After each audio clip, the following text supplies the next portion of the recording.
इस कार्यक्रम के प्रायोजक हैं कृषि एवं किसान कल्याण मंत्रालय, भारत सरकार। मधु क्रांति, एक नए युग का आगाज। मधु क्रांति विकास के नए रास्ते खोल रही है, मधुमक्खी पालकों के जीवन स्तर को बेहतर बना रही है, साथ ही पूरी दुनिया में शहद के क्षेत्र में भारत को एक नई पहचान दिला रही है। भारत सरकार मधुमक्खी पालकों की आय को बढ़ाने और उन्हें आत्मनिर्भर बनाने के उद्देश्य से देश में मधुमक्खी पालन के संवर्धन और विकास के लिए सभी आवश्यक सहायता प्रदान कर रही है। माननीय प्रधानमंत्री के दूरदर्शी नेतृत्व में कृषि सहित मधुमक्खी पालन को बढ़ावा देने के लिए अनेक कदम उठाए गए हैं। किसान तरक्की की राह पर आगे बढ़ रहे हैं। अगर कोई सक्सेस स्टोरी मीठी मुस्कान भी बिखेरे और स्वाद में भी मिठास भरे, तब तो आप इसे जरूर सोने पर सुहागा कहेंगे। हमारे किसान इन दिनों शहद के उत्पादन में ऐसा ही कमाल कर रहे हैं। शहद की मिठास हमारे किसानों का जीवन भी बदल रही है, उनकी आय भी बढ़ा रही है। मधुमक्खियां न सिर्फ शहद देती हैं, बल्कि पर्यावरण और कृषि के लिए भी आवश्यक हैं। यूं तो भारत में लंबे समय से लोग मधुमक्खी पालन का काम पारंपरिक तरीकों से करते आ रहे हैं, लेकिन आज के समय में इस क्षेत्र में अपार संभावनाएं भी हैं और जरूरत भी है।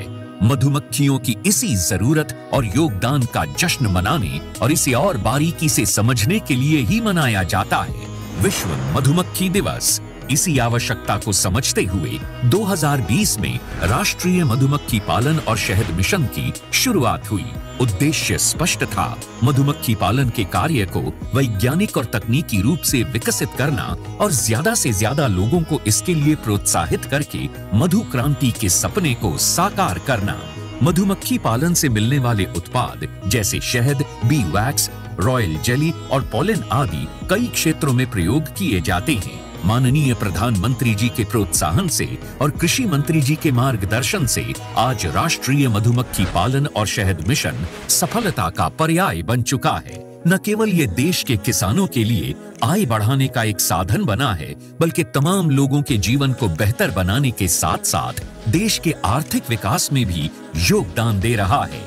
2013-14 से 2021-22 तक शहद का उत्पादन 76,000 मीट्रिक टन से बढ़कर 2021-22 में 1,33,000 मीट्रिक टन से अधिक हुआ।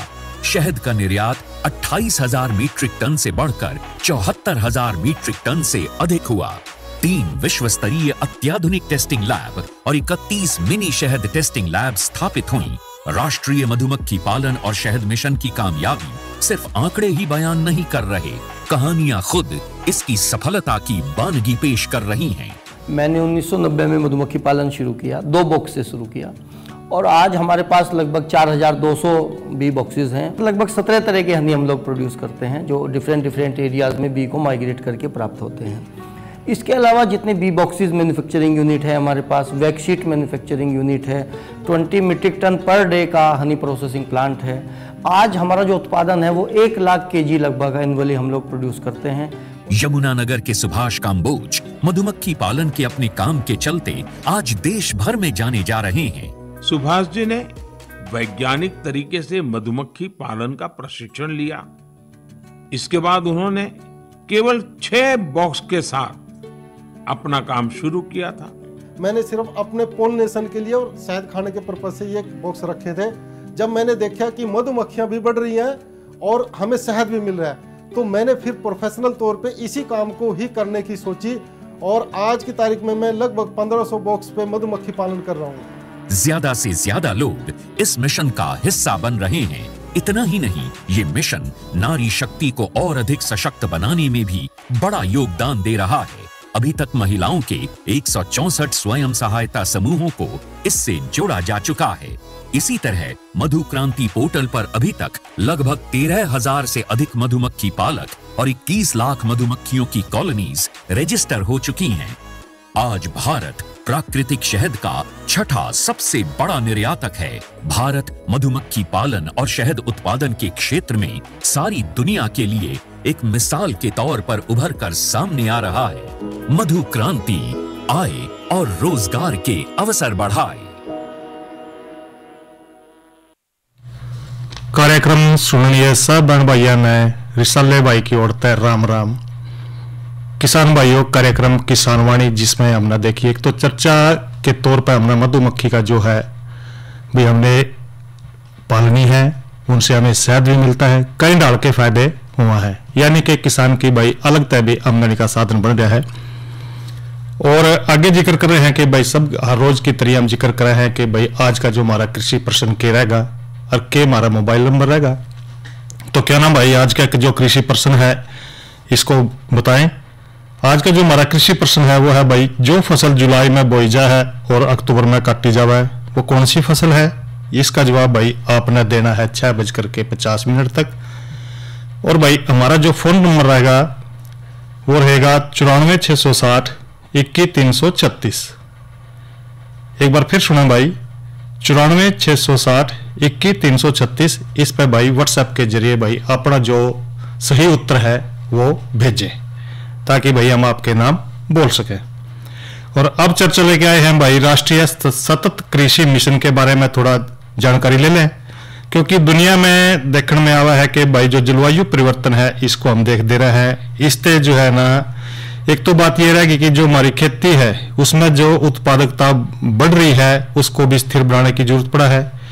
तो भाई इसके लिए जो हमारे प्राकृतिक संसाधन है जिस तरह की मिट्टी है या भाई पानी है, इसकी गुणवत्ता है या भाई उपलब्धता है, किस बात पर निर्भर करा है, इसमें जो सारी बातों का जिक्र करा है। हम असामान्य उपायों का अगर भाई इस्तेमाल करें तो खेती के विकास खातिर जो बिल्कुल दुर्लभ प्राकृतिक संसाधन है उनका संरक्षण भी करना पड़ेगा और भाई सतत प्रयोग भी करना पड़ेगा और उसको आगे बढ़ावा भी देना पड़ेगा, क्योंकि भाई जो है ना ये एक संधारणीय बनाया जा रहा है इसको। वर्षा वाले जो हमारा क्षेत्र है उसमें कृषि के साथ साथ भाई प्राकृतिक जो संसाधन है उनका संरक्षण देश में बढ़ती हुई जो खाद्यान्न की मांग है उसको पूरा करने की एक कुंजी है।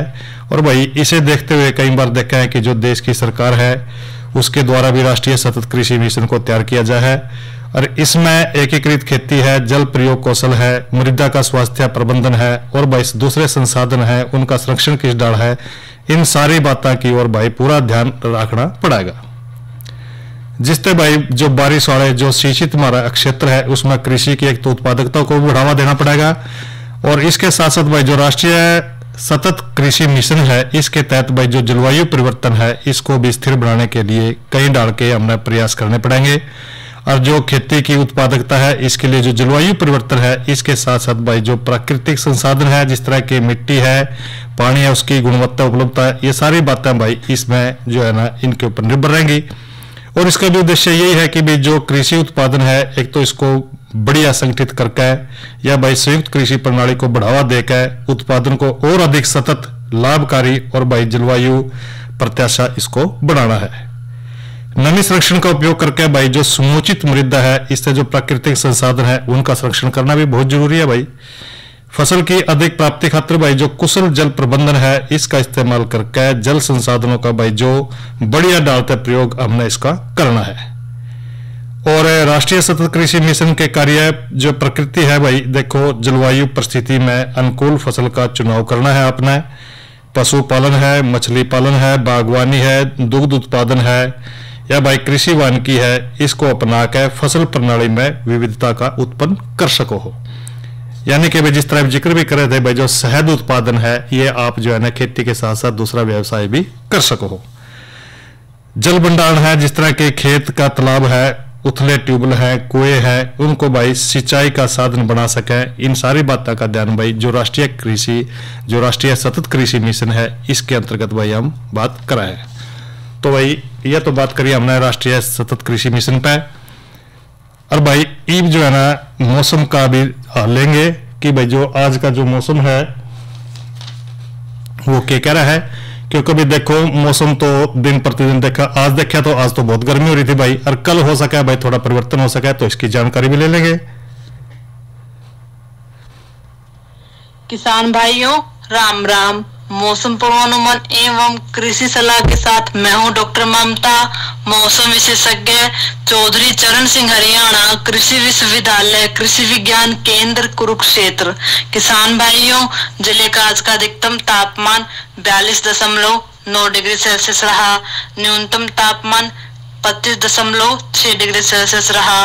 नमी की बात करें तो सुबह और शाम की सापेक्ष आर्द्रता 47 और 7% रही। हवा की रफ्तार 12 किलोमीटर प्रति घंटा रही। अब हम बात करते हैं आने वाले मौसम के पूर्वानुमान की। किसान भाइयों, 27 मई तक मौसम आमतौर पर परिवर्तनशील रहने का पूर्वानुमान लगाया जा रहा है। 24 मई तक तापमान में हल्की वृद्धि होने का पूर्वानुमान लगाया जा रहा है। तापमान में वृद्धि 2 से 3 डिग्री सेल्सियस तक की हो सकती है। साथ ही किसान भाइयों, 24 मई तक वातावरण में नमी की मात्रा में गिरावट आने का पूर्वानुमान लगाया जा रहा है। उसके बाद 25 मई से तापमान में हल्की गिरावट आने का पूर्वानुमान लगाया जा रहा है। तापमान में गिरावट 3 से 5 डिग्री सेल्सियस तक की आ सकती है। साथ ही किसान भाइयों, 25 मई से वातावरण में नमी की मात्रा में बढ़ोतरी होने का पूर्वानुमान लगाया जा रहा है। 23 मई से हवा की गति अधिक रहने का पूर्वानुमान लगाया जा रहा है। हवा की गति 30 से 40 किलोमीटर प्रति घंटा रह सकती है। साथ ही किसान भाइयों, 23 मई से बादलवाई रहने और गरज चमक के साथ अधिकतर स्थानों पर हल्की से मध्यम बारिश होने का पूर्वानुमान लगाया जा रहा है। अब हम बात करते हैं मौसम पूर्वानुमान आधारित कृषि सलाह की। किसान भाइयों, जैसे कि 23 मई से हवा की गति अधिक रहने और अधिकतर स्थानों पर गरज चमक के साथ हल्की से मध्यम बारिश होने के पूर्वानुमान को देखते हुए आपसे निवेदन है, आप अपनी फसलों में सिंचाई और छिड़काव का कार्य रोक लें। धन्यवाद। किसान भाइयों, राम राम। मौसम पूर्वानुमान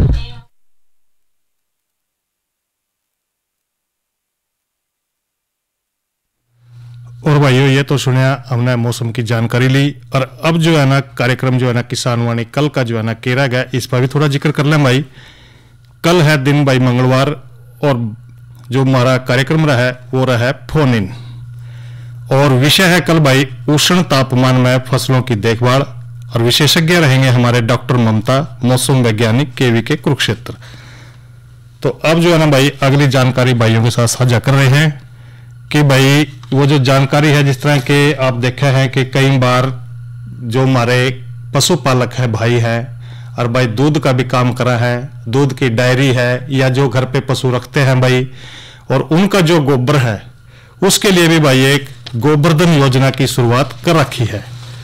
या भाई जो स्वच्छ भारत मिशन के अंतर्गत भाई भारत सरकार द्वारा भी जो है ना अप्रैल 2018 में गोवर्धन योजना की शुरुआत करी गई, और भाई जिसका उद्देश्य है गांव को स्वच्छ बनाना है, और जो गांव के लोग हैं उनकी आमदनी को बढ़ावा देना है, और इसके साथ साथ भाई जो गांव के में लोग जो पशु पाला है उनके गोबर से खाद बना करके, कई बार देखे हैं कि भाई गोबर के साथ साथ अपने घर के अंदर भाई वो गोबर गैस प्लांट भी लगा सके हैं, और इसको भाई एक जन आंदोलन का रूप भी देना है, और लोगों को ज्यादा से ज्यादा भाई जागृत करना है, ताकि लोग भाई अपने खेत में जो इस तरह के जो गोबर की गली सड़ी खाद है उसका प्रयोग अधिक से अधिक कर सकें, और भाई इस खाद का प्रयोग भाई खेती के रूप में, यानी कि जो प्राकृतिक खेती कर रहे हैं इसके रूप में भी कर सके है।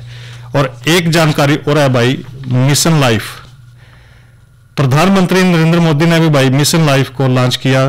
इसका मतलब है कि भाई जो लाइफ स्टाइल फॉर एनवायरमेंट है, इसका उद्देश्य व्यक्तिगत और जो सामुदायिक स्तर पर भाई मैक्रो उपाय या कार्यों को लागू करके जलवायु परिवर्तन के प्रभाव को कम करना है।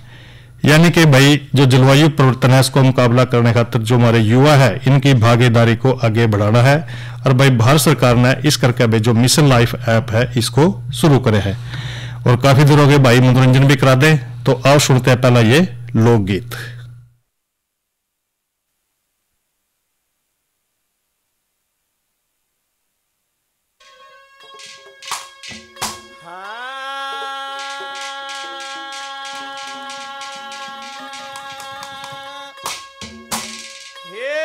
बोली करया गोल गोफिया प्यार खड़े मारे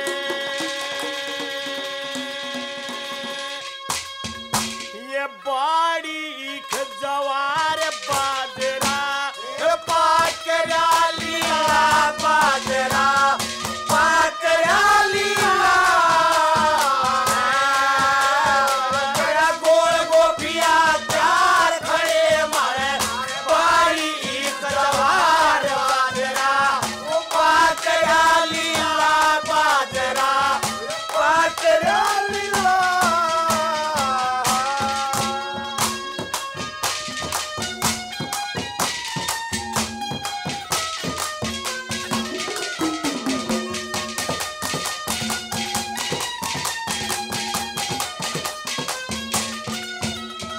देखे महिमा घटी समुद्र की जब रावण बस पड़ो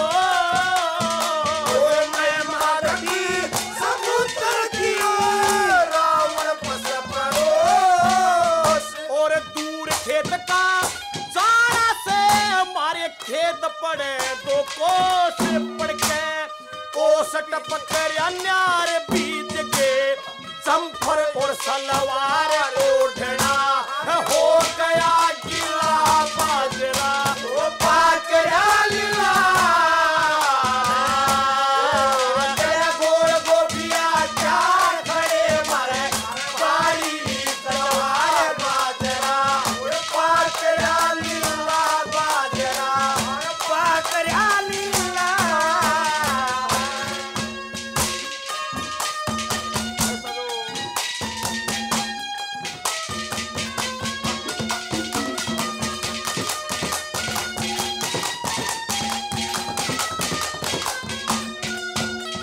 देखे इसी बकूंगी काल जड़े के कीड़े झड़े जकाना के इसी बकूंगी काल जड़े के कीड़े झड़े जकाना के और मैं इतबार कराना करती तेरे किसे बेईमाना के मारे से दाना के चार चुकर दे या पाकी खड़ी जवार बीच में पतवारी किला बाजरा पाकरा लीला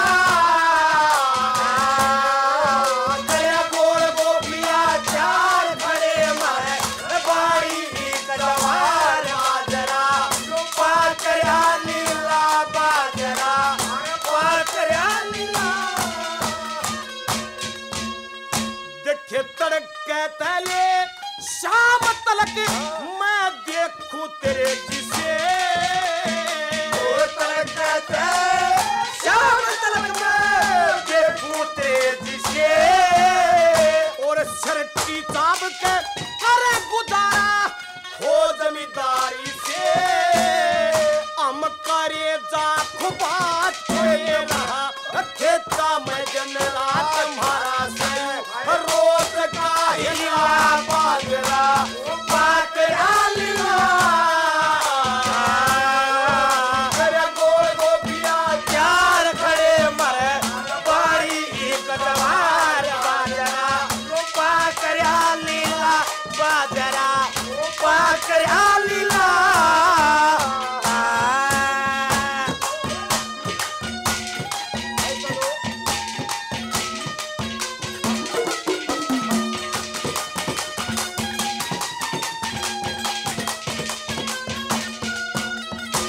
मेहर सिंह कह चाल्या जाए क्यों करे राघाना सो मेहर सिंह कह चाल्या जाए क्यों करे राघाना सो इस जमींदार ने जीत प्यारे होश डांगर ढोर मारे डांगर जारे पार भरोटे ल्यारे से दो चार पाड़ के यो सामक मोर गिल्ला बाजरा पाकरा लीला तेरा गोल गोपिया चार खड़े मारे बाड़ी जवार बाजरा पाकरा लीला बाजरा पाकरा लीला।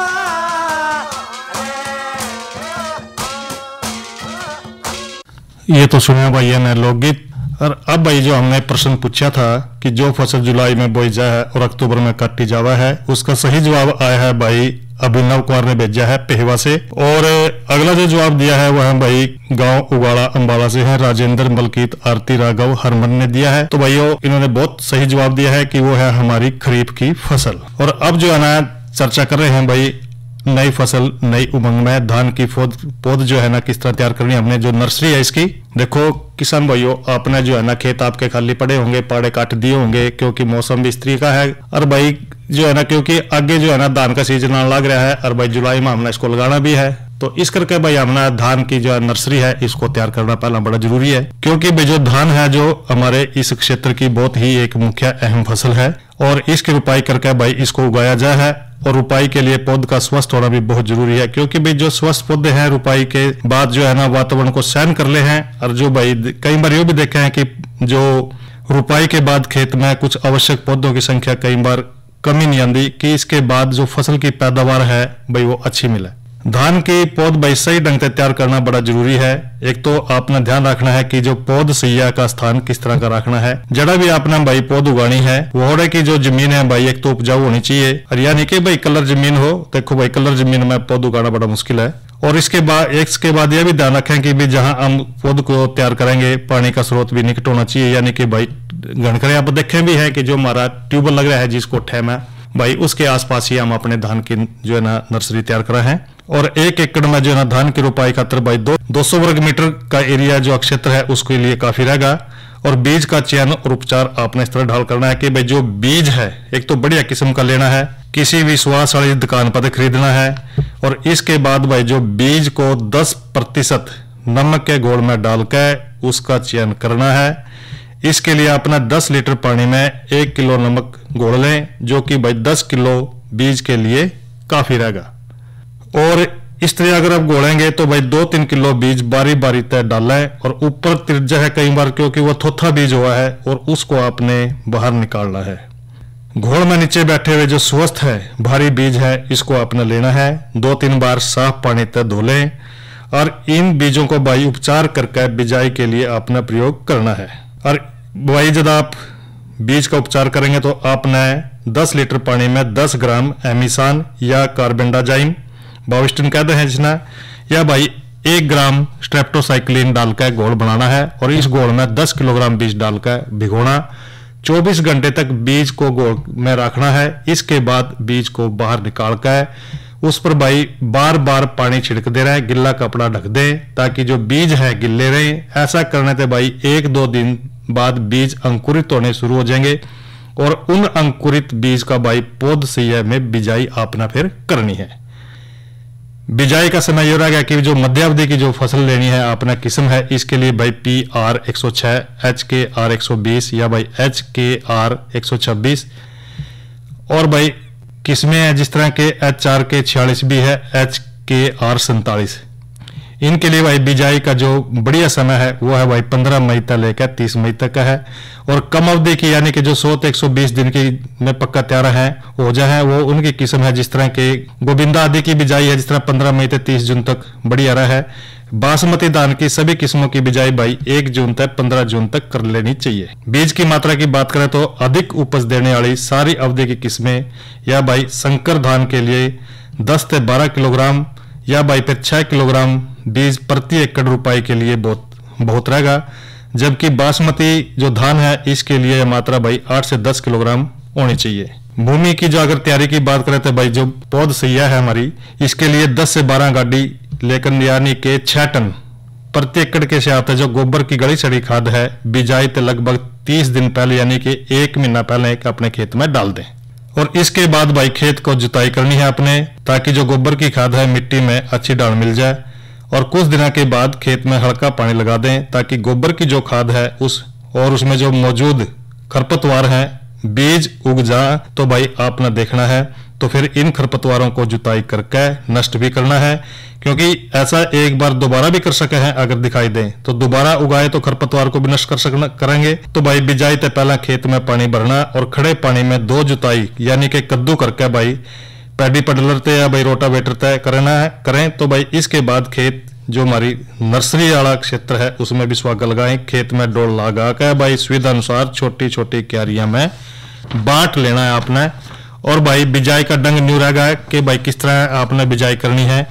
जो अंकुरित बीज की नर्सरी की जो क्यारियां हैं उनमें खड़े पानी में सुहागा लगाने के लगभग 6 घंटे बाद एक सरा भाई छिट्टा दे दें। इसके लिए भाई 40 से 50 ग्राम बीज प्रति वर्ग मीटर, किस्म के आधार पर भाई कौन सी किस्म के लिए है, 20-30 ग्राम बीज प्रति वर्ग मीटर संकरदान के लिए है। इसके हिसाब से भाई आपने बीज डालना है। खरपतवार नियंत्रण अगर भाई करना है तो आपने इसकी रोकथाम जरूरी है, क्योंकि एक तो ये खरपतवार धान की जो पनीरी है इसकी जो बढ़वारो है इसको रोकेंगे। दूसरा ये खरपतवार भाई जो धान के पौधे हैं जिस तरह पौध लावाएंगे लगाने के कारण भाई इनके साथ साथ जो गिल्ला लाग जाए हैं तो वहां भाई मुख्य फसल को भी ये नुकसान पहुंचाते हैं। और भाई इस करके जो सिंचाई करनी है आपने पौध जो है ना क्षेत्र में भाई हल्का पानी लगा के रखना है। पानी हर रोज शाम के समय लगाएं ताकि खेत में तेज धूप के समय भाई पानी खड़ा न रहने दें। जब पौध भाई बड़ी हो जाए तो पानी की मात्रा थोड़ी सी बढ़ा दे जाए। और पौध उखाड़ना यानी कि पौध तैयार होने पर भाई तो पहला जो है ना खेत में पानी भर लें और खड़े पानी में ही पौध को आपने उखाड़ना है। फिर खाद का प्रबंध किस तरह करेंगे, सबसे पहला भाई बिजाई के समय सुहागा लगाने से पहला नर्सरी क्षेत्र में जो प्रति एकड़ भाई 10 किलोग्राम नाइट्रोजन, 10 किलोग्राम फास्फोरस और 10 किलोग्राम जिंक सल्फेट आपने डालना है। फिर बिजाई के 15 दिन के बाद भाई 10 किलोग्राम नाइट्रोजन प्रति एकड़ जो है नर्सरी के हिसाब से भी आपने डालना है। इस प्रकार भाई पौध जो है ना तैयार हो जाएगी। 25-30 दिन में रुपाई के लायक हो जाए तो भाई पौध को सावधानी पूर्वक जो है ना खड़े पानी में तो उखाड़ के ताकि जड़ों को नुकसान ना हो और फिर भाई अपने खेत में लगानी है। तो यह तो हमने चर्चा करी कि भाई पौध की तैयारी किस तरह करनी है। इसके साथ साथ भाई एक जानकारी और साझा कर लें, वह है कि भाई नीमास्त्र यो भाई रस चूसक फल तना छेदक को नियंत्रण करने खातिर है। 6 महीने तक भाई स्टोर करके इसको रख सकते हो। बनाने की विधि ये रहा है कि एक बर्तन में भाई 100 लीटर पानी भर लेना है। इसमें 5 लीटर देसी गाय का मूत्र मिलाना है, साथ ही 5 किलोग्राम देसी गाय का गोबर भी मिला लेना है। और इसमें भाई जो कुटी 5 किलोग्राम नीम की पत्तियां कुटी हुई निबोड़ी इसमें मिलानी है। और भाई लकड़ी डंडे की सहायता से दिन में 2-3 बार इस घोल को अपना घुमाना है। सूती कपड़े से छान लेना है और इस घोल का स्प्रे भाई 100 मिलीलीटर प्रति 5 लीटर पानी में घोल करके सारे जितने भी रस चूसने वाले जो कीट है या मिली बग है इसका प्रयोग करने तय भाई इसमें काफी हद तक जो है ना आप लाभ कमा सको, यानी कि आपको काफी फायदा मिल सकेगा। इसके ये जो घोल है नीमास्त्र इसका अगर आप छिड़काव करेंगे तो जो मिली बग जैसी बीमारी है ये खत्म हो जाएगी। किसान कॉल सेंटर का भाई नंबर है 1551 यानी कि 1551। जो भी समस्या है किसान भाई इस नंबर पर कॉल करके वो जानकारी ले सकते हैं।